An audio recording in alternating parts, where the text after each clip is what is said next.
Hello people, this is Ritik and I welcome you to my YouTube channel. In today's session, we are going to discuss the CUET PG Commerce 2026 question paper जो कि अभी recently ही हुआ था आप लोगों का। सो काफ़ी बच्चों के ना इसके अंदर डाउट्स भी हैं, तो आई होप सो कि अभी यहाँ पर आपके क्लियर हो जाएंगे। कुछ ऐसे डाउट्स हैं जिसके अंदर बच्चों को लग रहा है कि फर्स्ट सही है, सेकंड सही है, तो वो भी इसको देखकर आपके क्लियर हो जाएंगे। एक छोटा सा सेशन होने वाला है क्योंकि हम डीप डाउन नहीं जाएंगे, बट ब्रीफली इस क्वेश्चन पेपर को डिस्कस करेंगे और मैं अपने ओपिनियन शेयर करूंगा आप लोगों के साथ कि मुझे कैसा लगा इस पेपर का लेवल।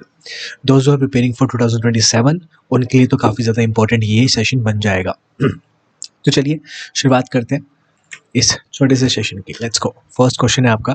मैंने यहाँ पे ना क्वेश्चन के यूनिट्स पे लिख दिया है कि कौन से यूनिट से वो क्वेश्चन बिलोंग कर रहा है ताकि आप लोगों को आसानी रहे। प्लस में एनटीए के द्वारा क्या हमें आंसर बताए गए हैं वो भी मैंने यहाँ पे राइट साइड पर मार्क कर दिया है ताकि आप लोगों को आसानी रहे। Let's get started and let's solve it right now. Which of the following statements are correct? चलो लेट्स डू इट। स्टैटिस्टिक्स से हमारा ये क्वेश्चन है, पूछा गया है कि कौन सी स्टेटमेंट करेक्ट है। Statistics are aggregate of facts, that is true, A is correct. Statistics होता क्या है?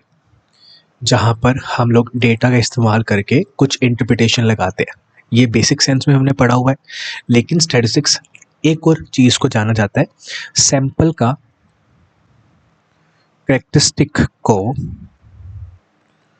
सैंपल के करेक्टरिस्टिक्स को हम क्या बोलते हैं? हम स्टैटिस्टिक्स भी बोलते हैं। इस चीज़ का आप ध्यान रखेंगे। अभी आपको नहीं, थोड़ा सा इसके बारे में पता चलेगा जब आप लोग हायर स्टडीज़ में आओगे तो यू माइट नो इट, ठीक है? तब आपको थोड़ा बहुत और अच्छे से समझ में आएगा कि ये सैंपल करेक्टरिस्टिक्स होती क्या है। बेसिकली पॉपुलेशन से हम सैंपल उठाते हैं। पॉपुलेशन को हम स्टडी नहीं कर सकते हैं क्योंकि कर सकते हैं बट बहुत वो टाइम कंज्यूमिंग है, बहुत एफर्ट्स लगाएगा, पैसे लग सकते हैं, कॉस्ट हाई जा सकती है वगैरह वगैरह। सो हमने एक रास्ता निकाला हुआ है कि भाई सैंपल को स्टडी कर लेंगे, और सैंपल अगर पॉपुलेशन के बारे में अच्छे से बता रहा होगा तो वो बेसिकली एक अच्छा सैंपल माना जाता है वगैरह वगैरह। तो सैंपल की जो करेक्टरिस्टिक्स होती है, जैसे कि सैंपल का मीन हो गया, सैंपल का वेरिएंस हो गया, ठीक है, सैंपल का प्रपोर्शन हो गया, जो भी है, these are termed as statistics. अभी उससे कंपैरिजन नहीं करना है अपने को इस वाली चीज़ से। अभी नॉर्मली आपको ये समझना है कि स्टैटिस्टिक्स क्या होता है ना? जो हम बेसिक स्टैटिस्टिक्स पढ़ते हैं ना, वो आपसे पूछा गया है। तो स्टैटिस्टिक्स ना एग्रीगेट है फैक्ट्स का, यानी कि फैक्ट्स का टोटलिटी है। Absolutely right. Statistics can not be misused, की जा सकती है। अगर आप डेटा को यूज़ करते हो और उसका यूज़ किसी अलग तरीके से कर रहे हो तो इट विल बी मिसयूज ना, वो मिसयूज की श्रेणी में आएगा भाई, सिंपल एज दैट। तो बी हटेगा, ए सही है, बी यहाँ पर है, यहाँ पर है, इन दोनों को हटाओ, ए यहाँ पर है, ए यहाँ पर है। इससे हमें ये पता चल गया कि सी सही होने वाला है, तो सी को टिक लगा देंगे। Statistics are collected for a predetermined purpose, किसी एक पर्पस के लिए हम इस चीज़ को करते हैं। ट्रू है, तो ए और सी तो ट्रू है। बस अब हमें देखना है कि ई सही है या नहीं है, तो यानी कि डी को यहाँ से ऑटोमेटिकली हटा सकते हो आप लोग। That's how you solve in examination, ठीक है? एलिमिनेशन मेथड का यूज़ करके it becomes a bit easy for us. All statistics are numerical statement of facts, but all numerical statement of facts are not statistics. That is true. हर एक जो statistics होता है वो numerical statement पे based है, ऐसा बोला जाएगा। यहाँ पे चीज़ों को हम न्यूमेरिकल फॉर्म में लिख सकते हैं, बता सकते हैं, जनरली तो यही होता है। लेकिन बोला गया है all numerical statement of facts are not statistics. हर एक नंबर लगा के चलो, मैं एग्जांपल दे रहा हूँ सिर्फ, हर एक नंबर स्टैटिस्टिक्स थोड़ा कहलाएगा। 7 अपने आप में क्या बता रहा है? कुछ नहीं बता रहा। लेकिन अगर वो 7 स्टैंडर्ड डेविएशन है तो वो अपने आप में कुछ ना कुछ बता रहा होगा। एग्जाम्पल के तौर पर बता रहा हूँ। Getting my point? चलो, तो इसका सही आंसर है फोर्थ ऑप्शन। इतना डीप डाउन नहीं करवाऊंगा, ये मैं ज़्यादा डीप डाउन लेके जा रहा हूँ, लेकिन ब्रीफली जल्दी से कवर करते चलेंगे। चलो, सेकंड क्वेश्चन इज, इस पे भी ना बच्चों को कंफ्यूजन है। ये एक स्टैटिक क्वेश्चन है भाई, फैक्चुअल क्वेश्चन है, ठीक है? मतलब इसमें कोई कंसेप्ट नहीं लगेगा, आपको बस डेफिनेशन बता रखी है इकोनॉमिक्स की और पूछ रखा है कि किस बंदे ने ये दी थी। तो it was provided by professor Samuelson. काफ़ी बच्चों को डाउट था कि ये फर्स्ट वाले ने प्रोवाइड करवाई है, नहीं, इट इज़ थर्ड, प्रोफेसर सैमुएल्सन। और ये जो डेफिनेशन है ये आप आराम से जाके गूगल पे चेक कर सकते हैं, सिमिलर ही डेफिनेशन यहाँ पे गिवन है। डन। तो आंसर इसका थर्ड होगा, ना कि फर्स्ट, और एनटी ने भी थर्ड ही बताया। Let's go. Which of the following is an example of customer to customer model of e commerce. E commerce आपका जो टॉपिक है it is in office management वाली यूनिट, तो इसके अंदर से आया हुआ है। और यहाँ से ना ये समझ लो कि थोड़े से करंट अफेयर वाले बोल लो या फिर रियल वाले बोल लो, रियल लाइफ वाले बोल लो, ऐसे क्वेश्चंस भी आ जाते हैं। तो जैसे कि आपको अभी सामने दिखाई दे रहा है, which of the following is an example of C to C, customer to customer, मतलब कि कस्टमर ही कस्टमर को कुछ ना कुछ बेच रहा है। क्लासिकल एग्जाम्पल इसका OLX है, सभी को मालूम है ये चीज़, है ना। Let's go. बेसिक क्वेश्चन था ये इजी में आएगा। ऊपर वाला क्वेश्चन फैक्चुअल था, जिसका तुक्का लग गया होगा तो लग गया होगा, वरना काफ़ी बच्चों ने गलत किया होगा ये, तो यहाँ पे माइनस होने के चांसेस ज़्यादा थे। ये वाला भी थोड़ा सा ट्रिकी क्वेश्चन भी हो सकता है, लेकिन अगर एलिमिनेशन मेथड का अगर आपने यूज़ किया होगा तो आपने सही आंसर दिया होगा। फोर्थ पे बढ़ते हैं। Given below are two statements, assertion और रीज़न का काफ़ी बच्चे बता रहे थे, काफ़ी ना ट्रिकी क्वेश्चन आए थे, नहीं हो पा रहे थे। लेकिन तुम्हें मैं सच बताऊं, मैंने जितने भी असर्शन रीजनिंग के क्वेश्चन देखे हैं उसका मोस्टली फर्स्ट ऑप्शन ही सही आ रहा है ना। अभी बात करते हैं, चलो देख ही लेना खुद भी। तो जहाँ पर तुम्हें चीज़ें नहीं समझ में आती और जहाँ पे तुम्हें रिस्क लेना होता है ऐसे वाले क्वेश्चंस के अंदर, तो मोस्ट प्रोबेबली फर्स्ट उसका आंसर होता है, ये ध्यान में रखा करो। और वो क्वेश्चन अगर हार्ड होगा ना तो मोस्ट प्रोबेबली उसका फर्स्ट ही आंसर होगा। ये ज़रूरी नहीं कि हमेशा ऐसा हो, तुम्हें तुम्हारा दिमाग लगा के भी आंसर करना पड़ेगा वहाँ पे। मैं बस वर्स्ट केस सिनेरियो ही तुम्हें बता रहा हूँ, ठीक है। चलो, सो असर्शन गिवन है, process costing is useful in manufacturing of products like steel, paper, medicines, soaps and chemical etc. तो क्या प्रोसेस कॉस्टिंग मेथड यहाँ पे यूजफुल है? प्रोसेस कॉस्टिंग मेथड कहाँ पर लगता है? जहाँ पे एक प्रोसेस से ज़्यादा प्रोसेसेस होते हैं एक ही चीज़ को बनाने के लिए। तो yes, steel, medicine, soaps, chemical etcetera, इन चीज़ों के अंदर प्रोसेसेस ज़्यादा होते हैं, वी नो दैट, है ना। तो असर्शन अपने आप में स्टेटमेंट तो सही है, क्या इसका रीज़न सही है? Process costing is a method of costing used in industries where the material has to pass through two or more processes for being converted into a final product. It is also correct and this is the correct explanation of A also. Reason सही है, यहाँ पे आप because लिख सकते हो। Process costing method is useful in manufacturing of products like this, क्योंकि process costing method यहाँ पर लगता है तो इट इज़ मेकिंग सेंस। तो correct answer is first option. बढ़े आगे, NTA ने भी फर्स्ट ऑप्शन ही करेक्ट किया है। चलो, इस पे बच्चों को काफ़ी डाउट था, है ना। इस पे था क्या? नहीं, इस वाले पे नहीं था, अगले वाले पे। ऐसे इंश्योरेंस का एक और क्वेश्चन था, उसके वाले पे काफ़ी सारा डाउट था। इसको करते हैं। आई एम रियली सॉरी, थोड़ी तबीयत खराब है मेरी, आवाज़ से तुम्हें पता लग रहा होगा। मैनेज कर लेना और हो सके तो ईयरफोन्स लगा के ही देखना। चलो, a bought 2 life insurance policies, 2 life insurance policies buy करी है, one from XYZ and the other one is from WXY company of a sum of 20 lakh. इससे करिए 20 लाख की, इससे करिए परचेज 30 लाख की। He met an accident and admitted to hospital and unfortunately चला जाता है। The legal representatives of the insured are entitled to get dash. Are entitled to get 20 lakh only, as the general principle is that the company will pay the lesser amount only. क्या ये है कि भाई laser छोटे वाला amount ही पे करेगी company, या फिर 30 lakh only as the highest amount will be paid, या फिर 50 lakh as in the case of life insurance the concept of contribution is not applied. तो the correct answer is third option. Most probably बच्चों ने इसका सही ही answer लगाया होगा। और तुम क्वेश्चन की फ्रेमिंग देखो यार, जैसे पिछले साल क्वेश्चन आया था 2025 में, प्रिंसिपल ऑफ कॉन्ट्रीब्यूशन से क्वेश्चन था, यहाँ पे थोड़ा सा टेक्निकल है, थोड़ा सा कंसेप्चुअल है। तो द लेवल ऑफ योर 2025 वाला question paper a bit easy was on a bit easy वाली साइड पर, लेकिन अभी जो आया है पेपर 2026 वाला, इट इज़ वेरी कंसेप्चुअल। मैं मानता हूँ, नो डाउट, एक दो क्वेश्चन तुम्हें, 3-4 क्वेश्चन तुम्हें ऐसा देखने को मिलेंगे जो कि डायरेक्ट है, लेकिन majority of questions is conceptual, are conceptual, ठीक है। तो हमें ये चीज़ सीखने को मिली है, जिसके लिए we have to prepare accordingly, अगर आप लोग आगे वाले समय के लिए प्रिपेयर कर रहे हो तो। चलो, तो थर्ड आंसर ही इसका सही होगा, क्योंकि यहाँ पे कंट्रीब्यूशन का कोई भी प्रिंसिपल नहीं होता है अप्लाई लाइफ इंश्योरेंस के केस के अंदर। Getting my point? Next one, which of the following is not an objective of deficit financing. Deficit financing क्या है? बेसिक सेंस में आप पैसा छाप रहे हो। पैसा छाप रहे हो, क्यों छाप रहे हो? क्योंकि आपको खर्चा ज़्यादा करना है। आपका total expenditure is greater than the total revenue government का। इसको फाइनेंस करने के लिए आप ये कर रहे हो, मतलब बेसिकली डेफिसिट फाइनेंसिंग इसे बोला जाता है। मतलब और पैसा छाप रहे हो आप, या तो बोरो कर रहे हो मनी या पैसा प्रिंट कर रहे हो और ज़्यादा। तो विच of the following is not an objective of deficit financing? इसको एक तरीके से और देख सकते हो आप कि गवर्नमेंट को खर्चा ज़्यादा करना है, ठीक है, गवर्नमेंट चाह रही है कि भाई इकोनॉमी में खर्चा ज़्यादा हो, तो ऑब्जेक्टिव्स का कौन सा नहीं है? To act as a remedy for depression.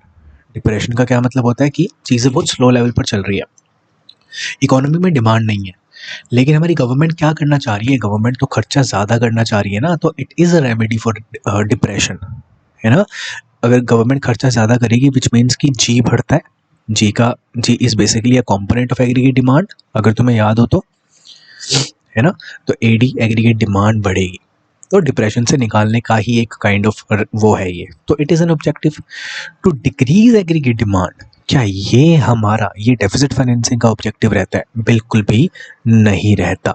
तो यानी कि second option is the right option in this case. Done. देख लेते हैं, चेक कर लेते हैं। यस, सेकंड ऑप्शन ही इन्होंने देखो सही बताया है। डन है, बढ़िया, समझ में आई चीज़ें, आगे बढ़ेंगे। कंसेप्चुअल था ये। अब आपका ये मैच द फॉलोइंग का क्वेश्चन है। बहुत इजी लेवल पे ये क्वेश्चन आया है। यहाँ पर आपका क्वेश्चन इंडियन एएस से भी आ सकता था, एएस से आ सकता था, जो कि थोड़ा सा मुश्किल वाली साइड पर होता है।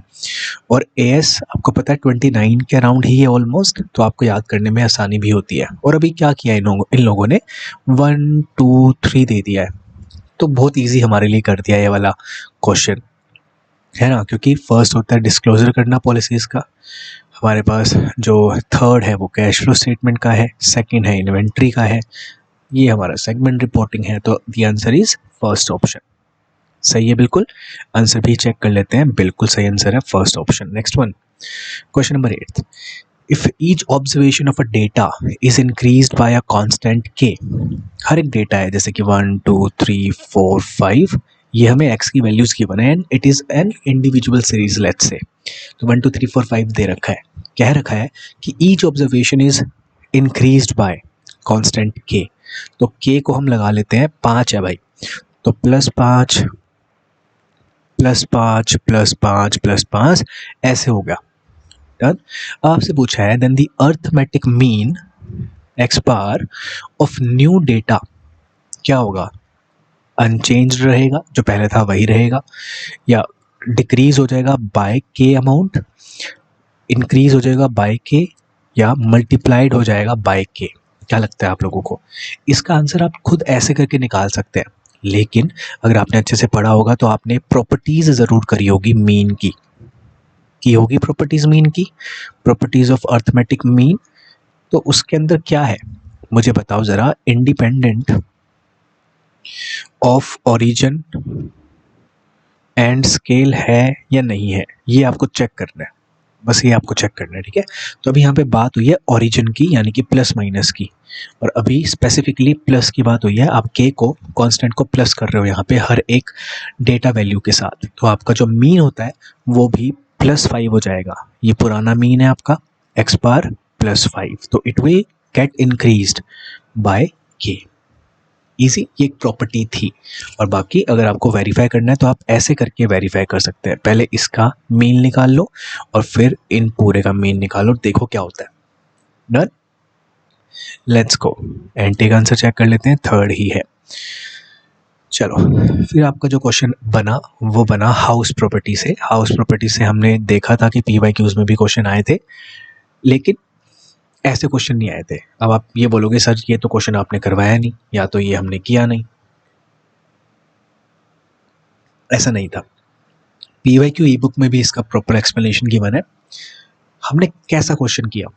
हमने किया इसका न्यूमेरिकल, याद करो ज़रा, मैंने इसका आपको न्यूमेरिकल करवाया था।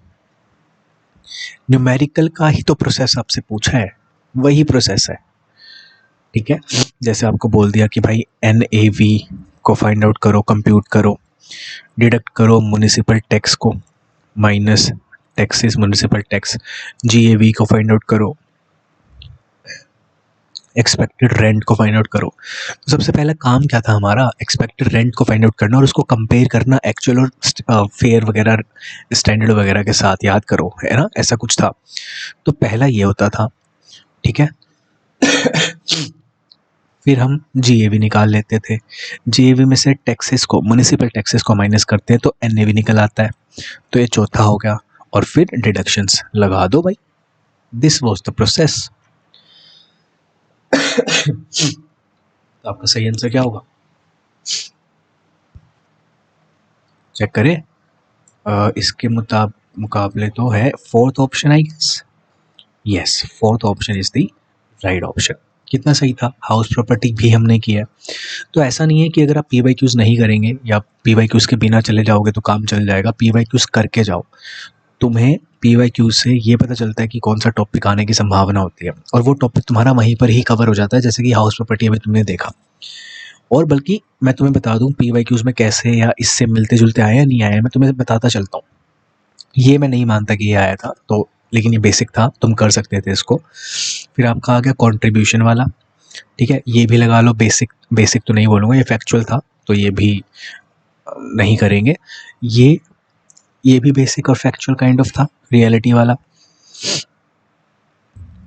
ऐसा क्वेश्चन एज सच तो नहीं आया है, ऐसे क्वेश्चन जनरली यूजीसी नेट में भी देखे जाते हैं, लेकिन ये क्वेश्चन भी अगर आप पीवाईक्यू को उठा के देखोगे तो प्रोसेस कॉस्टिंग से आए हुए हैं क्वेश्चन। मैच द फॉलोइंग क्या रखे हैं, टाइप्स ऑफ कॉस्टिंग दे दिया और यहाँ पे अलग अलग चीज़ें दे दी, तो मैच करो। तो मैच द फॉलोइंग में अगर तुम करोगे पीवाईक्यू को, तो तुम ऐसा थोड़ी ना कि मैच द फॉलोइंग करके हो गया तुम्हारा डन, तुम उसके पूरे कंसेप्ट भी तो रिवाइज करोगे ना। तो प्रोसेस कॉस्टिंग ऐसे डन हो जाता। गेटिंग माई पॉइंट, मैं क्या बोलना चाह रहा हूँ यहाँ पे। तो पीवाईक्यूज की स्टडी ऐसे होती है कि तुम एक क्वेश्चन को कर रहे हो, उसके अंदर तुमने देख लिया प्रोसेस कॉस्टिंग, तो उसको पढ़ो ना कि है क्या, कहाँ पर यूज़ होता है प्रोसेस कॉस्टिंग, ऐसा मैं बोलना चाह रहा हूँ। तो ये प्रोसेस कॉस्टिंग आ रखा है पीवाईक्यूज में, कंट्रीब्यूशन का प्रिंसिपल आ रखा है, ठीक है, पीवाईक्यूज में। फिर आपका डेफिसिट फाइनेंसिंग आई हुई है पीवाईक्यूज में। फिर अकाउंटिंग स्टैंडर्ड्स आए हुए हैं पीवाईक्यूज में। और बताओ, तुम्हारा mean, arithmetic mean, harmonic mean, geometric mean, ये सब आता रहता है और ये सब बेसिक होता है, और ये बहुत बेसिक क्वेश्चन था। मेजॉरिटी ऑफ बच्चों ने गलत किया होगा, ठीक है, क्योंकि स्टैटिस्टिक्स नहीं पढ़ी भाई, डरते हम तो स्टैटिस्टिक्स से। नहीं डरो भाई, मेरी तुम जाके वीडियोस देखो स्टैटिस्टिक्स की, वन शॉट में भी करवाई हुई है, वो भी कोशिश करो करने की।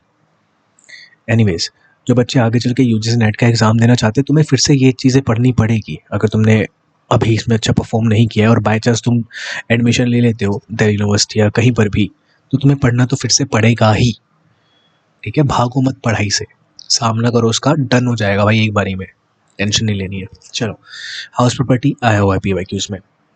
उसके बाद macro, as per psychological law of consumption, ये नॉर्मल वाला है, कीन्स वाला समझ लो। व्हेन एग्रीगेट इनकम इंक्रीजेज, जब एग्रीगेट इनकम बढ़ जाती है, वाई बढ़ जाता है, कंजम्पशन एक्सपेंडिचर ऑल्सो इंक्रीजेज, तो कंजम्पशन एक्सपेंडिचर भी बढ़ जाता है, बिल्कुल ट्रू बात है। But by a somewhat smaller amount, लेकिन जो ये सी के बढ़ने का रेट होता है ये कम होता है। Absolutely right. 500 रुपये से बढ़ी हमारी इनकम, तो क्या हम 500 ही खर्च कर देंगे? नहीं, कम खर्च करेंगे, है ना। जैसे कि ये 500 रुपये से इनकम बढ़ी है, 300 रुपये हमने यहाँ पर लगाए हैं, 200 सेव कर लिए भाई, तो असर्शन अपने आप पे सही है। बिकॉज लगा दो यहाँ पे, because as income increases more and more of our wants get satisfied, जैसे जैसे इनकम बढ़ती है हमारे वांट सेटिस्फाई हो जाते हैं, and lesser amounts are spent out of subsequent increases in income, और जैसे जैसे आगे हमारी इनकम बढ़ती है तो कम अमाउंट ही हम स्पेंड करते हैं। तो एब्सोल्युटली राइट है, first option is the right option. चलो, arrange the following steps involved in calculation of national income by income method in proper sequence. आप लोगों को पता है नेशनल इनकम NNPFC होती है, और इनकम मेथड से हमें फाइंड आउट करना होता है। इनकम मेथड क्या है? बेसिकली सारी इनकम को ऐड ऑन करो तो आपको NDPFC मिल जाता है। 3 मेथड्स हुआ करते थे, value added method, expenditure method and income method. Income method ही ऐसा था जिसपे इनकम को ऐड करके आपको NDPFC मिलती थी। Value added and expenditure method को अगर आप करोगे तो आपको GDP MP मिलता था, उसके बाद आपको NNPFC पे जाना पड़ता था। Getting my point? वही है बस। अभी आपको इनकम्स को ऐड करना है और उसके बाद NNP-FC पर आपको जाना है बस, ठीक है। Estimation of net factor income from abroad, NFIA इसे बोलते हैं। इसका पता लगाएं। ये पता तब लगता है जब आपको D से N पे जाना होता है या N से D पे आना होता है, यानी कि डोमेस्टिक से नेशनल, नेशनल से डोमेस्टिक। Getting my point. तो पहले अपने को NDPFC चाहिए ना, ये चाहिए अपने को। जब ये मिल जाएगा तो NFIA को पकड़ेंगे और यहाँ पर पहुँचेंगे। अभी तो नहीं है, A तो फर्स्ट नहीं होगा, तो A फर्स्ट नहीं होगा, हटाएंगे। Classification of factor income, factor income का क्लासिफिकेशन करो। Estimation of domestic income, identification and classification of producing enterprises. सबसे पहले आप ये करोगे, आइडेंटिफाई करोगे और क्लासिफाई करोगे प्रोडक्शन एंटरप्राइजेस को, this is the first one. इसके बाद क्लासिफाई करोगे फैक्टर इनकम को कि कौन कौन से हमें ऐड ऑन करनी है। फिर उसके बाद डोमेस्टिक इनकम को फाइंड आउट करोगे, फिर उसके बाद NFIA और फिर उसके बाद नेशनल इनकम को फाइंड आउट करोगे, यानी कि DBCA, DBCAE। कितना इजी था। नेशनल इनकम नहीं किया है तो ज़रूर से करना आप लोग, मैं अगले साल वाले बच्चों को के लिए बता रहा हूँ, ठीक है। फोर्थ ऑप्शन ही सही ऑप्शन है। चलो अब थोड़ा सा जल्दी करेंगे यार, क्योंकि टाइम नहीं है और बस हमें थोड़ा सा डिस्कस ही करना था। वैसे तो 2027 वाले बच्चों के लिए ये बहुत अच्छे से मैं डिस्कस करवाऊँगा आने वाले समय में, ठीक है। लेकिन अभी बस अपना देखो कि भाई तुम लोगों ने क्या आंसर किया था। अभी जो रिसेंटली एग्ज़ाम हुआ है 2026 वाले जो बच्चे हैं, उन लोगों ने कैसा परफॉर्म किया था, खुद ब खुद एक बार देख लो भाई, कि थोड़ा सा अगर वहाँ पे दिमाग और लगाते और कामनेस रखते तो कितने अच्छे से क्वेश्चन हो पाते। तो जैसे ये क्वेश्चन है, ये बहुत टेढ़ा क्वेश्चन है भाई, नहीं लगता मुझे कि ये कभी आया है, ठीक है। और जनरली मैंने तो नहीं पढ़ाया था इसे, तो ये क्वेश्चन पता नहीं आप लोगों ने कैसे किया है, सही किया है, गलत किया है, देखते हैं क्या है। Which of the following shell command is used in MS-DOS to display contents of a file. तो क्या था वो, डेट से डेट आएगा, DEL से डिलीट होता है, कैट ऐसा कुछ था नहीं, टाइप से आपको वहाँ पे कंटेंट मिल जाते थे एक फाइल के। तो फर्स्ट ऑप्शन यहाँ पे सही है, ठीक है, as per NT as well. चलो, which of the following types of crossing is not recognised by negotiable instrument act 1881। कौन सी क्रॉसिंग, ये चेक पे जो क्रॉसिंग होती है ना अपनी, वो वाली है। जनरल क्रॉसिंग होती है, ठीक है। नॉट नेगोशिएबल क्रॉसिंग होती है कि भाई ट्रांसफ़र नहीं हो पाएगा ये पर्टिकुलर चेक, ट्रांसफरेबिलिटी नहीं होती है उसके अंदर। स्पेशल क्रॉसिंग के अंदर नाम लिखते हैं बैंक वगैरह का कि स्पेसिफिक टू दिस बैंक है, यहीं पे जाके एनकैश आप करवा सकते हैं this particular check. Triple crossing is not a concept, ठीक है। और ये एक ऐसा क्वेश्चन है जो कि आपको कहीं ना कहीं PYQ में मिलेगा, है ना। ऐसा इस टाइप का क्वेश्चन ये बैंकिंग से रिलेट करता है। डन, चलेंगे आगे। Question number 14th question number है जो है फिलिप्स कर्व से रिगार्डिंग। चलो इसके अंदर कौन सा बोला है आपसे, नॉट करेक्ट पूछा है। इसके अंदर शायद से दो करेक्ट थे अपने, हाँ इसके अंदर ना दो करेक्ट थे। देखो कौन से, फिलिप्स कर्व क्या है, फिलिप्स कर्व क्या बताता है अपने को, नेगेटिव रिलेशन बताता है किसके बीच में, इन्फ्लेशन लगा लो यहाँ पे और यहाँ लगा लो अनएम्प्लॉयमेंट। इन्फ्लेशन की जगह जनरली वेजेस होते हैं, ये आपको ध्यान में रखना है। तो इन दोनों के बीच में ये नेगेटिव रिलेशन बताता है कि भाई वेजेस अगर गिरती है तो अनएम्प्लॉयमेंट गिरेगी, या फिर वेजेस अगर बढ़ते हैं तो अनएम्प्लॉयमेंट कम होती है। तो एक नेगेटिव रिलेशन बताता है। It describes the inverse relationship between these two, absolutely right है ये तो। A.W. Phillips first put this theory in 1985, नहीं 58 के अंदर इन्होंने ये थ्योरी बताई थी। तो this is a wrong statement which means कि हमारे क्वेश्चन का सही आंसर बनेगा। तो जिन भी बच्चों ने सेकंड आंसर किया होगा सही किया होगा, लेकिन आगे पढ़ते हैं। Phillips observe that price stability has a trade off against unemployment, जो कि ये बिल्कुल सही बता रहे हैं। प्राइस स्टेबिलिटी कह लो, वेजेस वगैरह, इसके साथ ट्रेड ऑफ होता है अपना अनएम्प्लॉयमेंट के साथ, ये ट्रू है।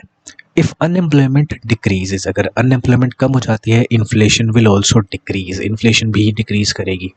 गलत है ना, ये तो पॉजिटिव रिलेशन बता रहा है। तो this is this statement is also incorrect. जो हमें आंसर की आई थी उसके अंदर दोनों ऑप्शंस को सही बताया गया है, तो जिस भी बच्चे ने सेकंड या जिस भी बच्चे ने फोर्थ आंसर किया होगा सही आपको मार्क्स मिलेंगे। ठीक है, चलो। इन case of inferior goods, low quality के प्रोडक्ट्स हैं ये, जैसे कि लो क्वालिटी के चावल हो गए मान के चलो। The income elasticity of demand is dash, यानी कि what is the relation between income and the quantity demanded of inferior goods, ये आपसे पूछा है। तो लेट्स से आपकी इनकम बढ़ती है तो आप क्यों ही बुरी क्वालिटी के चावल खाओगे, आप अच्छी क्वालिटी के चावल खाएंगे, तो क्वांटिटी डिमांडेड ऑफ बुरी क्वालिटी के चावल डिक्लाइन करेगी and this shows a negative relation. तो third option is the right option. बच्चों ने सिली मिस्टेक ऐसी करी हुई है, मैं क्या ही बताऊं, जैसे इस बच्ची ने करी हुई है। आप इसके आंसर देखो, सेकंड ऑप्शन को इसने सही किया है जबकि थर्ड ऑप्शन सही था। और एक क्वेश्चन तुम्हें क्या बोलूं, चलो क्वेश्चन नंबर 16 करते हैं। ये एक ऐसा क्वेश्चन है जो कि यूजीसी नेट में भी आया हुआ है ना, डायरेक्टली तो नहीं बट स्टिल आया हुआ है। मतलब वो डायरेक्टली था, ये डायरेक्टली नहीं है, ये असर्शन रीजनिंग वाला है। थोड़ा सा देख लेना, मैं रात को वीडियो शूट कर रहा हूँ, थोड़ा मेरी अगर वीडियो से दिक्कत आ रही है मैं तो थोड़ी देर के लिए बंद भी कर देता हूँ वीडियो, एक बारी बस आप आराम से क्वेश्चन को करते जाओ। चलो, तो ये वाला क्वेश्चन कुछ ऐसा क्वेश्चन है जो ऑलरेडी आया हुआ है। ठीक है, मतलब एग्जैक्टली तो नहीं आया हुआ लेकिन स्टिल ये क्वेश्चन पूछती है एनटीए, क्या पूछती है कि भाई कौन सा ऐसा कर्व है which is not U shaped, तो हम बोलते हैं भाई एएफसी कर्व है, एएफसी, क्योंकि एएफसी कर्व एक रेक्टेंगुलर हाइपरबोला है, रेक्टेंगुलर हाइपरबोला, कि भाई ये इसके नीचे ये वाला रेक्टेंगल है और जो ये वाला रेक्टेंगल है इन दोनों का एरिया सेम होता है, ये इसका रीज़न होता है ना। और एएफसी बेसिकली क्या है, AFC is nothing but TFC divided by quantity and TFC remains same throughout the जितना भी उसका प्रोडक्शन होता है शॉर्ट रन के अंदर, है ना, तो सेम रहेगा और क्वांटिटी हमारी बढ़ती जाती है।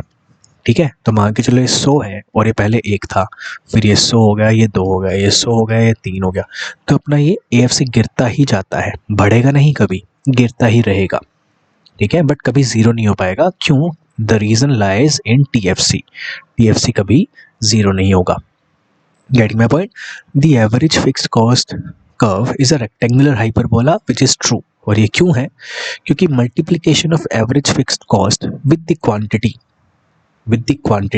अब ये बोला इसने AFC into quantity equals to of output produced always yields a fixed value, हमेशा एक फिक्स्ड वैल्यू ही देगी जो कि है TFC। अरे भाई बिल्कुल सही तो बोला है, TFC तो हमेशा 100 ही रहेगा ना, तो always AFC into quantity जब होता रहेगा it will yield a same value, that is why it is known as rectangular hyperbola। तो रीजन भी बिल्कुल सही है। मैं मानता हूँ थोड़ा सा टेक्निकल था, थोड़ा सा मतलब बच्चों को घबराहट होती भाई ये वाला देख के, लेकिन आई होप सो जिसको कंसेप्चुअल अंडरस्टैंडिंग थी उन लोगों ने बहुत अच्छे से ये किया होगा।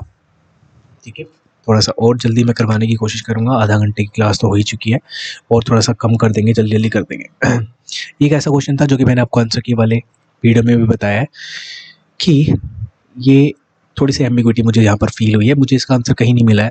आरबीआई के कुछ सर्कुलर्स वगैरह भी पढ़े थे, मुझे नहीं समझ आया भाई, तो आप लोग इसका ज़रूर से पता करना। ठीक है, तो मैं अब इसको नहीं करवा सकता, बाद में कभी करवाऊँगा जब टाइम होगा बहुत अच्छे से। अभी आगे बढ़ते हैं, क्वेश्चन नंबर 18। अभी मैं आपको बस ये बताता चलूँगा कि ये क्वेश्चन आपके PYQ से रिलेट करता है नहीं करता है। जैसे कि ये वाला क्वेश्चन है, ये आपका ट्रेंड से रिलेट कर रहा है, टाइम सीरीज से रिलेट कर रहा है, अप्लाइड स्टैट्स में मैंने करवाया ही यही है भाई। तुम जाके प्लेलिस्ट में चेक करोगे, अगर प्लेलिस्ट अवेलेबल है मेरे चैनल पे जाओ, ड्यू कॉमर्स प्लेलिस्ट सेक्शन में जाओ, CVT PG commerce syllabus coverage series में जाओ, वहाँ पे प्लेलिस्ट गिवन है, उसमें तुम्हें देखने को मिलेगा अप्लाइड स्टैट्स, उसमें यही तो करवाया है मैंने, देखो आया हुआ है। ये कुछ ऐसे टॉपिक्स होते हैं जो कि आते ही आते हैं, तो इन्हें छोड़ना सिली थिंग हुई है भाई। ठीक है, तो इसका आंसर आप बहुत इजीली कर सकते हैं, जैसे कि a fire in factory delaying production for 3 weeks, fire हो गई, होल्ड करके रखेंगे। एन एरा ऑफ प्रोस्पेरिटी, एक एरा ऑफ प्रोस्पेरिटी है, तो ये साइक्लिक होता है जनरली, बिजनेस साइकिल से रिलेट करेगा ये, ऐसा ना, तो ये प्रोस्पेरिटी का एरा है। Need for increased wheat production due to constant increase in population. Population बढ़ती जा रही है तो भाई वीट प्रोडक्शन को भी बढ़ाते चलो, होल्ड करके रखेंगे। The increase in day temperature from winter to summer, ये क्या है, ये सीजनल वेरिएशन है। Getting my point. तो आप कैसे कर सकते हो इसको, ए का थर्ड लगा सकते हो, ए का थर्ड सिर्फ यहाँ पर है, इससे भी काम चल जाता है ना। और आंसर भी हमें बिल्कुल सही गिवन है, फोर्थ नहीं सेकंड गिवन है, ए का फोर्थ बताया है। अच्छा मैंने बी का थर्ड, अच्छा बी का थर्ड करना है ना, हाँ बी का थर्ड ये रहा, तो इससे आप सही कर देते हैं। बढ़ेंगे आगे जल्दी से।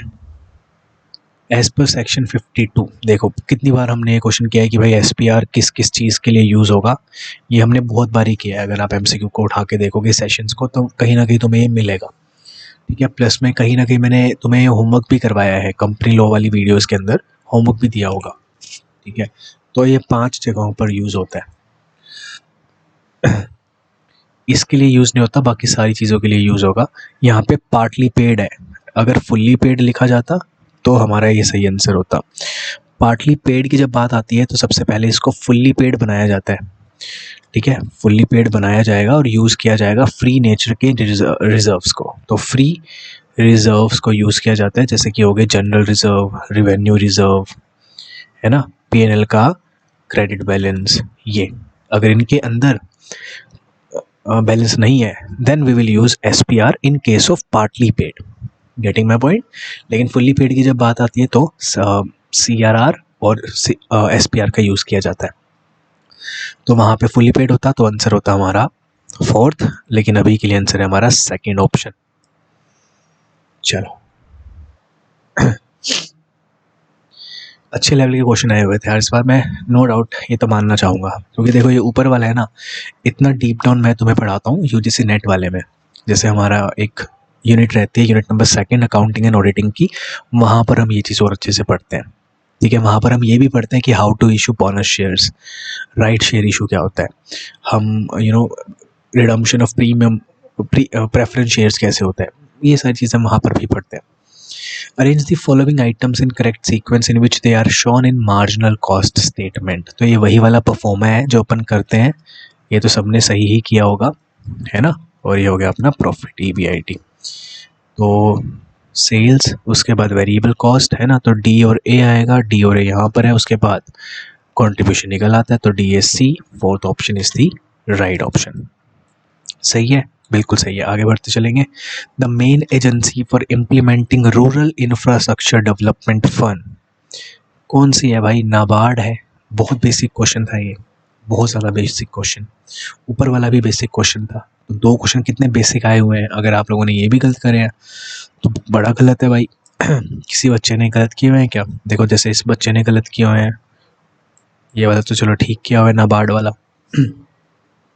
कितना इजी क्वेश्चन था भाई ये वाला, कितना इजी था। मैंने तुम्हें बोला था कि फॉर्मूले आ सकते हैं तुम्हारी स्क्रीन के ऊपर पॉपअप हो सकते हैं, भाई फॉर्मूले करके जाना। और कितना इजी है, ये प्रोबेबल एरर का है, ठीक है, ये स्टैंडर्ड एरर का है भाई, सिंपल। कितनी बारी मैंने तुम्हें ये दोनों चीज़ तो बहुत आसानी से करवाई है भाई, कितनी बार करवाई है। और जब स्पीयरमैन रैंक कोरिलेशन आ जाता है तो डी के बारे में पता कर लो, डी यानी कि डिफरेंस। तो ये तुम्हारा ये रहा भाई, ये देखो। उसके बाद एक बचा, ये आंसर कितना इजी था। अगर तुमने वो मेरी वीडियो देखी है बिजनेस स्टैट्स वाली, 1 शॉट वाली, उसमें भी करवाया है। उसके बाद 2-3 वीडियो और आई थी स्टैट्स पे, वो देखिए तो उसमें करवाया है ये। बोला था तुम्हें प्रोबेबल एरर, स्टैंडर्ड एरर, ये इंपॉर्टेंट है। चलो फिर आ गया तुम्हारा कॉस्ट अकाउंटिंग का बेसिक। डायरेक्ट मटेरियल दिया हुआ है और indirect material labour expense given है। अगर आप कोई चीज़ बना रहे हैं, खुद ही सोच के देखो, आपका ड्रेस मेकिंग का काम है तो it will be considered as your direct material ना। क्लॉथ तुम्हारा क्या होगा, ड्रेस मेकिंग के अंदर डायरेक्ट मटेरियल होगा। तो ए का सेकंड है, ए का सेकंड यहाँ पर है, यहाँ पर है, हमें पता चल गया बी का 1 होने वाला है, कर देंगे भाई। फैक्ट्री रेंट है, it is what, it is indirect labour, क्या, it is indirect expenses, labour तो ये वाला आएगा। सही है, तो आंसर क्या होगा, सी का fourth, third option is the right option. Check भी कर लेते हैं, yes third option is the right option. आगे बढ़ेंगे। अब आपसे पूछा है rights of an unpaid seller against the goods, कहाँ से है? बिजनेस लॉ से, और बिजनेस लॉ के अंदर सोगा से है, यानी कि सेल्स ऑफ गुड्स एक्ट से है। सेल्स ऑफ गुड्स एक्ट बहुत छोटा है, बहुत छोटा है, येट उसके अंदर इंपॉर्टेंट चीज़ें हैं। उसमें से सबसे इंपॉर्टेंट चीज़ आपकी है राइट्स ऑफ अनपेड सेलर, करा हुआ है अपन ने, है ना। तो कहना मैं ये चाह रहा हूँ कि अगर तुम बार बार रिवीजन करते ना, और बार बार तुम अगर प्रैक्टिस करते, तो तुम आराम से करके आ पाते यार। ठीक है, अभी तुमसे पूछा है अनपेड सेलर के राइट बताओ अगेंस्ट द गुड्स। दो तरीके के राइट्स होते हैं, अगेंस्ट द गुड्स जो क्वेश्चन में पूछा है, और अगेंस्ट द बायर। ठीक है, कि भाई इसको सू कर देंगे, इससे पैसा ले लेंगे, फलाना ढीमकाना। गुड्स का क्या है? गुड्स को तुम सू कर दोगे क्या? सू कर दोगे प्राइस के लिए? नहीं, स्पेशल डैमेजेस के लिए होल्ड करके रखेंगे। स्टॉपेज कर दोगे गुड्स को ट्रांजिट के अंदर? यस, राइट है। उसको बेच दोगे दोबारा से? यस, राइट है। उसको लीन कर दोगे? ये ऑर्डर वाइज चलते हैं। अगर तुम्हारे पास राइट ऑफ लीन हट गया तो तुम सेकंड वाला यूज़ करोगे, सेकंड वाला हट गया तो तुम ये वाला यूज़ करोगे, ऐसे करके चलता है। ठीक है, तो ये सी भी है आपके पास। So the answer is second option. Second है क्या? नहीं, third option is the right option. कितना सही था? चलो, इस बच्चे ने गलत किया हुआ answer. Question number 25, which of the following are the requirements for a successful closing of the sale. अच्छा क्वेश्चन था ये, मानना चाहूँगा मैं इसको। और ये क्वेश्चन एज सच तो डायरेक्टली तो नहीं आया है, लेकिन selling and advertising again is an important unit, जिसके अंदर से गिने चुने टाइप ऑफ क्वेश्चन आते हैं। उसमें से एक टाइप ऑफ क्वेश्चन ये बन गया तुम्हारा, ये थोड़ा सा था कि भाई अच्छे लेवल का है। तो आपसे पूछा है कि अगर हम क्लोज करना चाहेंगे सेल को, which is basically the second last step. ठीक है, क्लोजिंग ऑफ द सेल होती है, उसके बाद फीडबैक लिया जाता है, उसके बाद आफ्टर सेल सर्विस वाला सिनेरियो चलता है। तो आपको पता होना चाहिए कि आपका सेलिंग का प्रोसेस क्या है। ठीक है, वो पता होगा तो आपका ये वाला आंसर सही आ गया होगा। कैसे देखते हैं? Which of the following are the requirements for a successful closing of the sale. हम दोनों के बीच में बातचीत चल रही है, और बस सेलर जो मैं बेचने वाला बंदा हूँ, लेट्स से, वो जल्दी से क्लोज करना चाहता है इस सेल को, मतलब कन्वर्ट करना चाहता है अच्छे से। तो क्या कुछ चीज़ें रिक्वायर्ड रहेंगी? मेरा पॉजिटिव एटीट्यूड बिल्कुल हमेशा हर एक स्टेज पे ये रहना चाहिए। जब मैं उसे ढूंढ रहा हूँ, प्रोस्पेक्टिंग, जब मैं उसे प्री अप्रोच करने वाला हूँ, या फिर मैं उसे अप्रोच करता हूँ, फिर डेमोन्स्ट्रेट करता हूँ चीज़ों को, तो positive attitude through out the cycle रहना ही चाहिए। ठीक है, तो ए तो होगा, ए सभी में है, कोई फ़ायदा नहीं हुआ। उसके बाद forward some of the selling points and hit as early as possible. क्या ये बिल्कुल सही रहेगा? Forward some of the selling points, forward कर दो जल्दी से, हाँ, और hit as early as possible. It is not a requirement for successful closing of the sale. क्यों? क्योंकि आप जितना जल्दी मचाओगे उतने ही आप उनकी फीडबैक को, उनके क्वेरीज को हैंडल अच्छे से नहीं करोगे। तो it is not considered as a requirement of a successful closing of the sale. तो बी हटेगा यहाँ से। ठीक है, holding the attention of the prospects, yes, hold करके रखो उसकी अटेंशन। क्वेश्चन एंड ऑब्जेक्शंस को प्रॉपर्ली हैंडल करो। इफेक्टिव प्रेजेंटेशन एंड डेमोन्स्ट्रेशन करो। अच्छे से दिखाओगे उसको, शो करोगे प्रोडक्ट वगैरह को, तभी तो जाके वो बाद में परचेज करेगा। तो डेमोन्स्ट्रेशन इज़ इम्पॉर्टेंट। तो ये थोड़ा सा टेक्निकल था, काफ़ी बच्चों ने इसका आंसर फोर्थ किया होगा, है ना। तो ये था अच्छा वाला question, but the correct answer is first option. तो इसको मैं मानूंगा कि हाँ, थोड़ा सा हार्ड लेवल पे क्वेश्चन था। आगे बढ़ेंगे।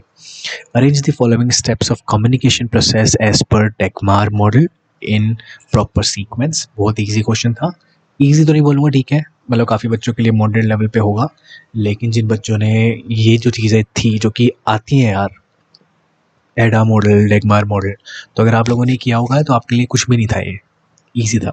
तो आपसे क्रोनोलॉजिकल ऑर्डर पूछा है इसका। सबसे पहला होता है उसे अवेयर बनाओ। वो अभी अनअवेयर है भाई, ठीक है, वो अनअवेयर है, उसे अवेयर बनाएंगे। फिर आता है कॉम्प्रीहेंशन, ये कॉम्प्रीहेंड करेंगे।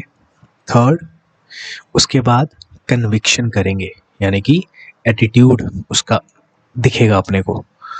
Then the last one is the action. Easy. First one is your D, तो ये एक में ही है, ऐसे करके भी हो जाता भाई answer.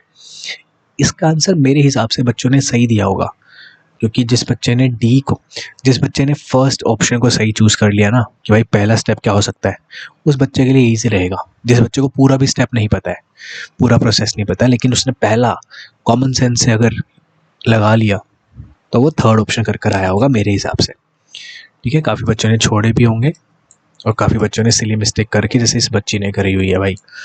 Next, given below are two statements, one is labelled as assertion and the other one is this. अच्छा क्वेश्चन है, बिजनेस ऑर्गेनाइजेशन से है और वहाँ पे CSR से बोल सकते हो, उससे है। Social responsibilities of business contribute to the economic viability and performance of business enterprises. Absolutely right. And how it contribute to economic viability and performance? Because doing some social things will give you a better hand. Why and how? Because it increases your goodwill, it increases your reputation, which is basically the extra earning capacity of a business. Easy. Reason क्या बोल रखा है, in the short run expenditure on social action programs may reduce the amount of profit, but in the long run such expenditure improves the socio-economic environment of business. Absolutely right है, true है। इसका answer क्या दिया हुआ है, first दिया हुआ है। Absolutely right, first option is the right option. Easy था, लेकिन ऐसे क्वेश्चन ना बड़े कंफ्यूजिंग होते हैं यार, टाइम लगता है ऐसे क्वेश्चन पे। मैं मानता हूँ तुम अगर एग्जामिनेशन हॉल में बैठे हो स्क्रीन के सामने, भाई लगेगा, डर लगेगा पहला या दूसरा चूज़ करने में। मोस्ट ऑफ द बच्चों ने डर के हमारे सेकंड भी चूज़ किया होगा यार, मैं मानता हूँ। विच of the following is incorrect statement for financial auditing? Financial auditing के रिगार्डिंग इनकरेक्ट है। Financial auditing is a systematic and dependent examination by qualified person. Dependent examination होती है क्या? डिपेंडेंट होती है क्या? इससे आगे मैं जाने नहीं चाहूँगा। First option is the right option. Independent होना चाहिए ना। चलो आगे बढ़ेंगे। इस क्वेश्चन में था बच्चों को डाउट।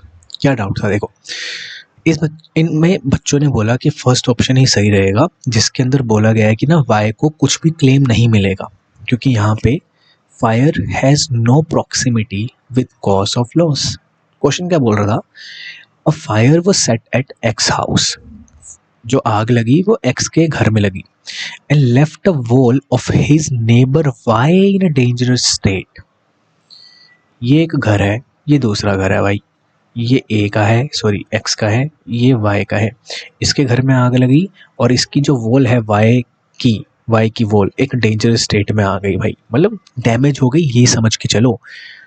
एक डैमेज या डेंजरस स्टेट में आ चुकी है वाई की वॉल, ये समझो, ठीक है।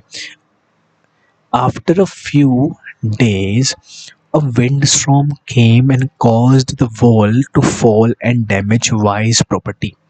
अब ये जो वॉल थी वो गिर गई और वाई की प्रॉपर्टी को डैमेज हो गया, एंड वाई की property was covered under the fire insurance. Done, दोबारा से रीड करेंगे इसको। After a few days a wind storm came and cause the wall to fall. Wall किसकी बात कर रहा है? कौन सी वॉल की बात कर रहा है? ये वॉल की बात कर रहा है। Left a wall of his neighbour, उसके नेबर की wall, cause the wall to fall, ये फॉल हुई है ना उसके नेबर की, यानी कि वाई की फॉल हुई है भाई wall, and damage Y's property covered under the insurance. Now you are getting my point. क्योंकि आंसर की वाले वीडियो के ऊपर आप लोगों ने कमेंट भी किया हुआ है, मैंने पढ़े हैं, रिप्लाई तो नहीं दिया है मुझे, मैंने यहाँ पर मैं देना चाहता रिप्लाई कि समझ पा रहे हो तुम, वाई की दीवार गिरी है, गेटिंग माई पॉइंट। एक्स के घर में आग लगी जिसकी वजह से वाई की दीवार डैमेज हो गई, वाई की दीवार गिरी जब विंड स्टॉर्म आया। लेकिन पहला कॉज क्या था? फायर वॉज द कॉज, ठीक है। फायर की वजह से डैमेज हो गई थी दीवार वाई की, और जो हल्का सा पुश देना था वो विंड स्टॉर्म ने दे दिया। तो यहाँ पे वाई को एंटाइटल होगा कॉम्पनसेशन, बिकॉज दी प्रॉक्सिमिटी यहाँ पे है फायर की, जो इंश्योर्ड पैरिल है वो फायर है। Getting my point, that is the reason second answer ही सही होगा। एंटी ने फर्स्ट ऑप्शन को सही दिया है, लेकिन मेरे हिसाब से सेकंड ऑप्शन सही था, और मैंने आप लोगों को बोला था इसको करने के लिए चैलेंज, तो मेजोरिटी ऑफ बच्चों ने किया होगा। जब फाइनल आंसर की आएगी तब बातचीत करेंगे, ठीक है। नेक्स्ट बहुत ईजी था, साइंटिफिक मैनेजमेंट के फादर FW टेलर हैं, और हॉथरॉन एक्सपेरिमेंट एल्टन मेयो है। तो डी का थर्ड है, बी का फर्स्ट है, बी का फर्स्ट है, डी का थर्ड है। नहीं हो पाता, इन दोनों में बातचीत रह जाती। फिर उसके बाद आता है आपका एडमिनिस्ट्रेटिव थ्योरी, जो कि है हेनरी फेयोल, जिन्होंने थोड़ा सा बोला था कि भाई हायरार्की वाला सीन होना चाहिए। चलो डन, नेक्स्ट जल्दी से आगे बढ़ेंगे अब। Which of the following are the methods for finding an initial feasible solution for a transportation problem? Most of the बच्चों ने ये क्वेश्चन नहीं किया होगा या छोड़ा होगा या फिर तुक्का लगाया होगा, क्योंकि काफ़ी बच्चे ट्रांसपोर्टेशन वाला चैप्टर करके नहीं जाते हैं एंड मैंने भी इसके कुछ कुछ चीज़ें नहीं करवाई थी। तो अभी हमें पता चला कि मतलब 2027-28 वाले बच्चों के लिए कि अगर आपके सिलेबस कंप्लीट हो जाता है लगभग लगा लो 70 to 80%, तो और करने की ट्राई हमें करनी है। ऐसे कुछ टॉपिक्स करने जो कि हमें लगता है कि यार कर लेने चाहिए, करने ज़रूर है। तो हमारा ये क्वांटिटेटिव इकोनॉमिक्स का एक टॉपिक होता है जो कि है ट्रांसपोर्टेशन वाला प्रॉब्लम, ठीक है। एक होता है एलपीपी हो गया, फिर ये सब कॉस्ट मिनिमाइजेशन, प्रॉफिट मैक्सिमाइजेशन, ये सब तो है ही इम्पोर्टेंट। एक और इम्पोर्टेंट तुम्हारा बन जाता है गेम थ्योरी और ये ट्रांसपोर्टेशन प्रॉब्लम। तो यहाँ से करना बड़ा इम्पोर्टेंट रहता है, इसको करो ज़रूर से। तो इसने पूछा कि which are the methods for finding initial feasible solution. We do not have to find the optimal solution, we have to find the initial feasible solution, पहले वाला solution को ट्रांसपोर्टेशन के अंदर। तो 3 मेथड ऐसे होते हैं जो कि हमें इनिशियल feasible solution देते हैं, और ये जो 2 मेथड है ए और E, they provide us the optimal solution. तो ए और ई नहीं होंगे, ए और ई नहीं होंगे।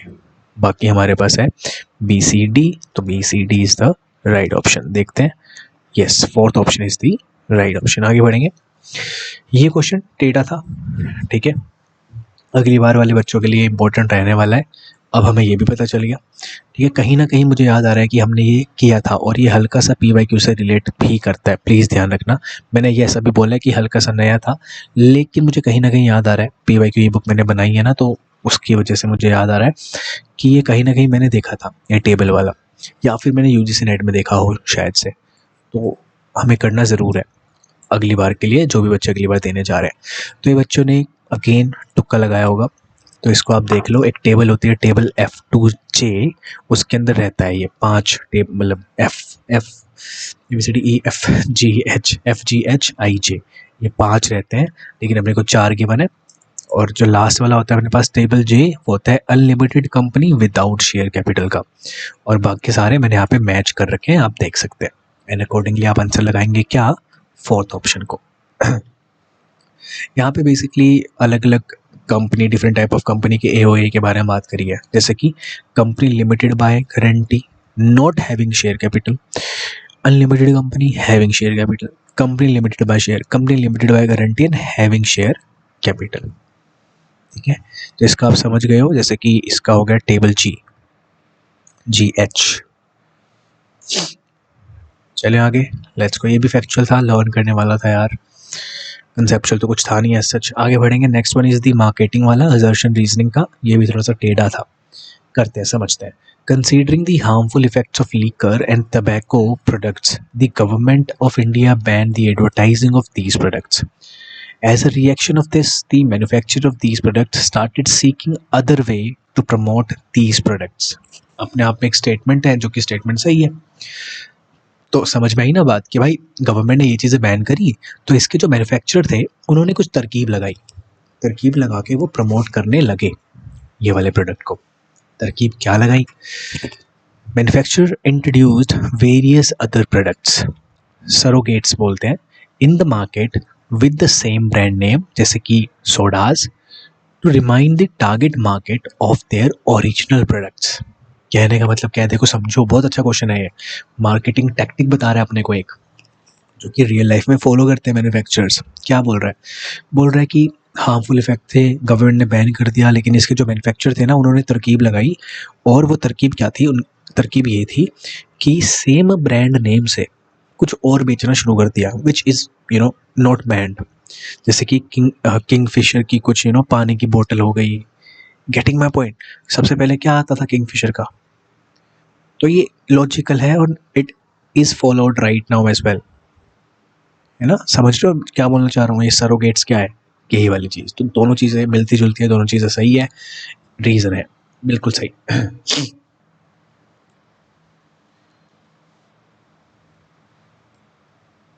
Yes, first option is the right option. आगे बढ़ेंगे। If the values of first quartile, जिसे Q1 बोलते हैं, एंड क्वार्टाइल डेविएशन जो QD से हम डिनोट करते हैं, जिसका फॉर्मूला होता है Q3 माइनस Q1 अपॉन में 2। तो ये 90 दे रखा है अपने को, और ये क्वार्टाइल डेविएशन दे रखा है 20। The value of third quartile is, quartile 3 की वैल्यू चाहिए। अगर तुम्हें ये फॉर्मूला पता होता तो तुम आंसर बहुत आसानी से कर लेते, क्योंकि इसकी वैल्यू पता है, इसकी वैल्यू पता है, तो आंसर आ जाता। Answer is 130। Third option is the right option. ये बहुत छोटे छोटे क्वेश्चन है, फर्स्ट चैप्टर से ही है, मेजर ऑफ सेंट्रल टेंडेंसी, जो कि हमने बहुत अच्छे से किया था। ठीक है, तो काफ़ी बच्चे क्या करते हैं, अपने दिमाग लगा के चीज़ों को छोड़ने लग जाते हैं। बेटा जितना मैंने तुम्हें करवाया है, अगर तुम उतना भी अच्छे से करके जाओ और वो तुम्हारे दिमाग में रिटेन करे, प्लस बार बार रिवीजन करो, प्लस बार बार प्रैक्टिस करो, तो वो तुम्हारे हिसाब से मोर देन इनफ रहना चाहिए। एटलीस्ट वो ज़रूर किया करो जो कि तुम्हें पढ़ाया जाता है। और उन्हें करने का मतलब ये नहीं होता कि भाई पूरी वीडियो देख ली और डन। पूरी वीडियो देख ली, उसे रिटेन करके रखना है एग्जामिनेशन वाले डे तक। उसमें से एक एग्जाम्पल ये था। ठीक है, नेक्स्ट। अगेन अच्छा क्वेश्चन है ये। इसका आंसर आप एक ही से कर सकते थे, जैसे कि प्रोडक्ट प्लेसमेंट। प्रोडक्ट प्लेसमेंट क्या है? प्रमोशन ऑफ अ प्रोडक्ट या brand in a movie in such a way that to enter the subconscious mind of the consumer। ठीक है, उसके माइंड में एक उसकी छाप छोड़ देना काइंड ऑफ। तो ये प्रोडक्ट का प्लेसमेंट कर रहे हैं अपन लोग उनके दिमाग के अंदर, तो ये प्रोडक्ट प्लेसमेंट है। डी का 1, डी का 1 से काम तो नहीं चला। इसके बाद येलो पेजेस क्या है? Yellow pages directory of local business names and products, जिसके अंदर ये चीज़ें गिवन रहती है। इन्फोमेरिकल्स क्या होते हैं? Television commercial runs as typical as television programme. तो ये थोड़ा सा टेक्निकल सा क्वेश्चन था, अजीब सा क्वेश्चन था, फैक्चुअल था अगेन कि भाई ये क्या क्या चीज़ें होती है, ये चीज़ें होती हैं। तो आपको ये लर्न करके चलना है। आंसर इसका क्या बनेगा? आंसर इसका बनेगा बी का 3, फोर्थ ऑप्शन। एनटी ने भी फोर्थ दिया है। ठीक है, next is arrange the following steps of planning process. Generally पूछ लिया जाता है अपने से ऑर्गेनाइजिंग प्रोसेस। इस बार अपन से पूछ लिया planning process, which is again very basic. सबसे पहले क्या करोगे? Developing planning premises, setting objective. सबसे पहले ऑब्जेक्टिव को सेट करोगे और एक में ही ये है। Answer is second option. इतना करते और आगे बढ़ते काम चल जाता। चलो, in the final simplex table, a 0 Cj minus Zj entry for a non-basic variable indicates that the problem has multiple optimal solution। ये थोड़ा सा टेक्निकल है, इसको समझाने में थोड़ा सा टाइम लगेगा, तो इसलिए अभी के लिए मूव ऑन कर रहे हैं। ठीक है, जब इसकी वीडियोस आएंगी ना प्रॉपर, तो अच्छे से कर लेना। उन बच्चों को बता रहा हूँ जो बच्चे next year and next to next year के लिए प्रिपरेशन करेंगे। चलो, which of the following are correct in respect of quorum required to hold a valid general meeting of a company। Again ये भी बहुत इजी क्वेश्चन मैं मानना चाहूँगा उन बच्चों के लिए जिन बच्चों को थोड़ा सा याद है चीज़ें। ठीक है, quorum क्या थी? 5, 15, 30, और तुम्हारा जो नंबर ऑफ मेंबर्स थे वो लेस देन 1000, 1K से लेके 5K, 5K से ज़्यादा, ये था। For public company minimum 5 members personally present in case of, जब इससे ज़्यादा ना हो, ये तो ठीक है।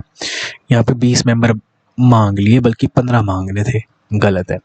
Minimum 30 members personally present when members is more than 5000, तो सी इज करेक्ट। बी और सी होने वाला है, सॉरी ए और सी होने वाला है, बी गलत है। बी यहाँ पर है, यहाँ पर है, यहाँ पर है, हटाओ हटाओ हटाओ। Third option is the right option.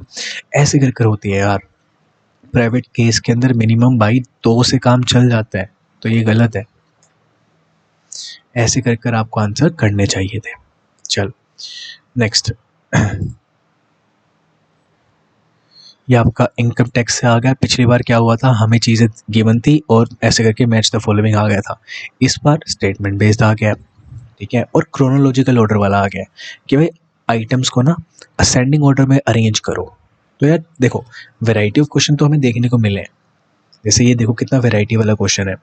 तुमसे इसका मैच द फॉलोइंग नहीं पूछा, तुमसे एक्सप्लेनेशन दे दी और एक्सप्लेनेशन को क्रोनोलॉजिकल ऑर्डर में लिखने को बोल दिया based on this alphabetical order. बताओ, तो था ये अच्छा खासा क्वेश्चन था। तो आपको पता है डोनेशन ये सब चीज़ें जी में जाती है। TTA वाला वो था कि भाई आप सेविंग अकाउंट में डाल दो, जनरली सीनियर सिटीजन वाला के हिसाब से था ये। तो ए था सबसे लास्ट वाला। एजुकेशन वाले से interest on educational loan 80E था। तो ऐसे कर कर आपको पहले ये आइडेंटिफाई करना था और उसके बाद आंसर करने थे। अगर आपने मेरी इनकम टैक्स वाली वीडियो देखी थी, वहाँ पे मैंने टेबुलर फॉर्म में प्रॉपर क्रोनोलॉजिकल ऑर्डर में ही करवाया था। वो अगर लर्न था तो आप ये क्वेश्चन कर सकते थे, लेकिन मानता हूँ ये थोड़ा सा था टिपिकल क्वेश्चन। चलिए आगे बढ़ते हैं। अच्छा, इसका देख लो कि क्या रहने वाला है। ये फर्स्ट आएगा, CC है ना, तो ये फर्स्ट वाला है, D फर्स्ट पे आएगा, third option is the right option. उसके बाद C के बाद ये वाला आ जाएगा B, सॉरी D के बाद B आ जाएगा। ठीक है, चलो आगे बढ़ेंगे। अब ये अमलगमेशन से रिलेटेड है। अमलगमेशन से क्वेश्चन PYQs में भी आए हैं। मैं बस अब जल्दी से करवाता चलूँगा आप लोगों को, काफ़ी लंबी हो चुकी है वीडियो, 1 घंटे से ऊपर होने वाली है।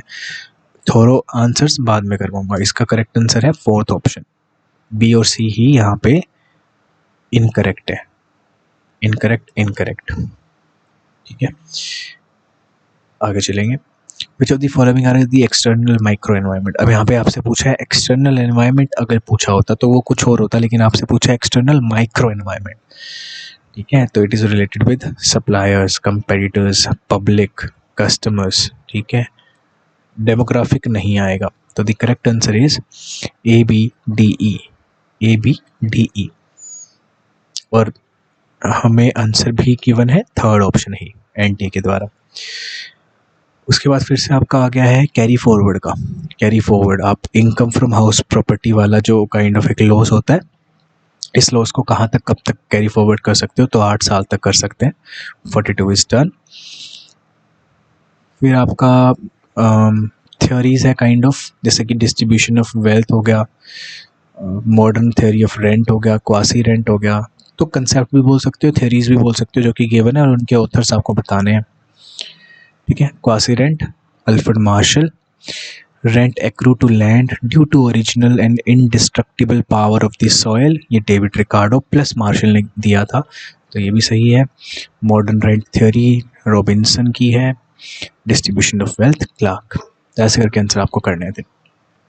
अभी के लिए अब मैं आपको जजमेंट बता देता हूँ। ये एक ब्रीफ डिस्कशन था, अभी तो सारे क्वेश्चन नहीं करवा पाऊंगा मैं, बट स्टिल आपको थोड़ा सा पता लग गया। जो बच्चे अगले साल के लिए देना चाहते हैं एग्ज़ाम ये वाला, तो आप लोगों के लिए काइंड ऑफ पता चल गया कि कैसा हमें प्रिपरेशन रखना है, क्योंकि it was an eye opener kind of thing. It was ऐसी चीज़ जो बच्चों को, जिसने ये बताया कि भाई तुम अगर हल्के में ले रहे थे तो हल्का नहीं है भाई सिस्टम, है ना, ये आपको पता है। क्योंकि हमने प्रिपरेशन करी थी अच्छे से, सभी ने करी थी अच्छे से प्रिपरेशन, जितनी भी करी थी, और हमें लग रहा था कि वी कैन डू बेटर और we will do better in exam, but ऐसा हुआ नहीं जनरली। ठीक है, क्यों नहीं हुआ? क्योंकि कॉन्फिडेंस हमारा गिरने लगा जैसे हम क्वेश्चन देखते रहे। क्वेश्चन थे वैरायटी वाले, हम थोड़े से घबरा गए कि भाई ये काइंड ऑफ क्वेश्चन जो आ रहे हैं भाई कैसे है। तो इसमें बच्चों को थोड़ा सा दिक्कतें हुई और बच्चों का कॉन्फिडेंस गिरने लगा और नेगेटिव साइड पर चीज़ें जाने लगी, है ना। यही हो रहा था, फील कर पा रहे हो तुम मुझे? तो यही कुछ सिनेरियो था। यहाँ पे मेरा पर्सनल ओपिनियन ये है कि the paper was on moderate side. ठीक है, मॉडरेट साइड पर था। काफ़ी वैरायटी ऑफ क्वेश्चंस हमें देखने को मिले। हो सकता है बच्चों ने सिली मिस्टेक्स करी हो, सिली मिस्टेक्स भी करी है बच्चों ने, मेरे को पता है ये वाली चीज़। प्लस बच्चों ने ना अननेसेसरी अटैम्प्ट्स करे हैं, अननेसेसरी अटैम्प्ट्स करे हैं, जिसकी वजह से उनके नेगेटिव ज़्यादा लग गए हैं, सही होने के बजाय नेगेटिव लग गए हैं। तो अननेसेसरी अटैम्प्ट्स कर आए हैं। ठीक है, तो काफ़ी बच्चों का ना लो स्कोर ही रहा है। इस बार की cut off as compared to the previous year one थोड़ी सी लो जाएगी, हल्की सी लो, अ बिट लो। ठीक है, ये चीज़ को आपको ध्यान में रखना है। अब जो बच्चे नेक्स्ट ईयर के लिए पढ़ने वाले हैं उन लोगों को अच्छे से मेहनत करनी है और अलग-अलग टॉपिक्स को जल्दी से कवर करना है। दैट इज़ द थिंग जो मैं हमेशा बोलता हूँ कि start early and prepare well. Stay tune for the upcoming batches. Next years के लिए बहुत अच्छे से प्रिपरेशन आप लोग की हो जाएगी। ठीक है, ट्रस्ट मी। एंड जो बच्चे नेक्स्ट रिजल्ट का वेट कर रहे हैं, आई होप सो कि आप लोगों का रिजल्ट अच्छा आ जाए। Thank you so much for watching. I will see you in the next session.